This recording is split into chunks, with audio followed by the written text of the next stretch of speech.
time now for our press review. And yesterday, media mogul Rupert Murdoch announced that he would be stepping down from his two businesses to be replaced by his son.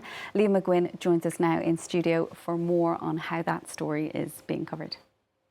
One thing is for sure, no one can accuse Rupert Murdoch of retiring early. He's finally stepped aside at 92 years old. He'll still hold an honorary position at both News Corp and Fox, but day-to-day operations will be taken over by his son, Lachlan. I want to start by showing you just some reaction from the UK press. I'll show you the Times, of course, owned by Murdoch, and The Guardian, who have long been a critic of him. Very similar front pages with the same photo. It's when you get inside that you can see the differences. This is the Times talking about the life and times of Rupert Murdoch. They call him a formidable operator and a trailblazer in just the first few sentences. They have a whole list of tributes from names such as Boris Johnson and Piers Morgan. There's no mention of any of the controversies that Murdoch and his enterprises were embroiled in over the years. I'll show you The Guardian and the change in tone.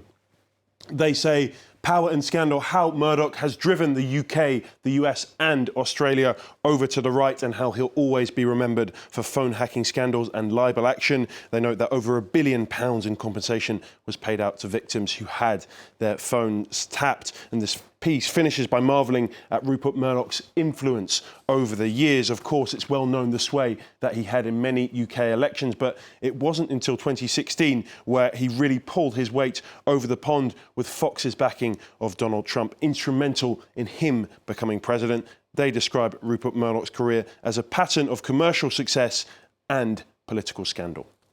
Well, as we've been hearing, Leo, here in France, we're expecting a visit from the Pope. He's due in Marseille later today for a 2-day trip. How's it being previewed by the papers here?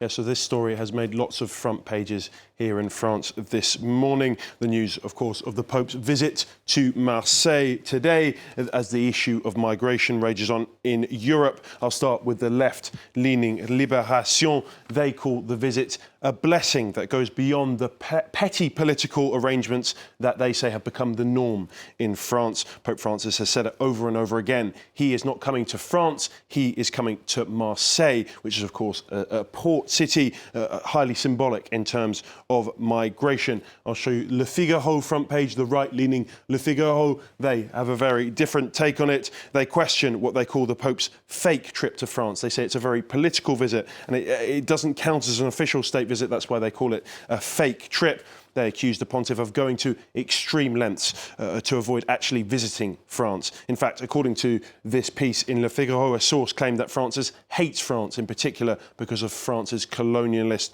past. Unsurprisingly, it also makes the front page of La Croix, which is France's leading Catholic paper. They note that Francis has never wavered in his call for humanity towards migrants, but he's often been told by the far-right, people such as Eric Zemmour, to stick out of politics. Despite that, this piece notes that the Vatican has a high opinion of Italian Prime Minister, of course, right-wing Prime Minister Giorgia Meloni, and many are wanting to see if the Pope's calls for European solidarity are listened to this time.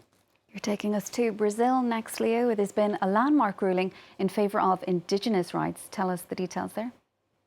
Yeah, so the Supreme Court has rejected efforts to restrict native people's rights to reservations on their ancestral lands. 9 of 11 justices ruled on Thursday in favour of the Zocleng people. They were evicted from their land. This is the lead story in O Globo, which is Brazil's most widely read newspaper. They note the joy of the Zocleng people, an indigenous group of about 2,300 people. They live in the highlands in southern Brazil. They were victims of one of the most brutal land clearances in the late 19th and early 20th century. They've been fighting this particular battle since 2009 after being evicted from land that has historically been theirs. This is from Jornal do Brasil, which is a Rio-based paper. They have the headline, Vitória Indígena, victory for the indigenous people. The reason that this is particularly important is that the Supreme Court has said that this will set a precedent, so all land disputes in the future can use this as an argument and will be seen as a major boost for indigenous rights in Brazil, which of course suffered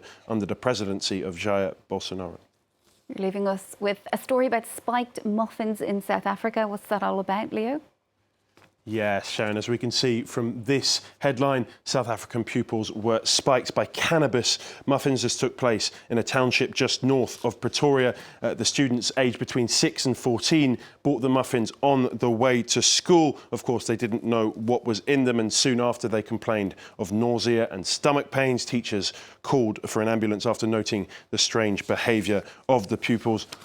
Luckily, 87 of the students have since been discharged with no major ill health, and 3 are being kept just under observation. So all's well that ends well, but just goes to show you've got to be careful with what you're putting in your muffins. And Sharon, I see you eating a muffin here. I don't know what's in it, but hopefully it's not cannabis. I'll be sticking to the croissants, Leo, from now on. Thank you so much for that. That's Leo McGuinn joining us there with our press review.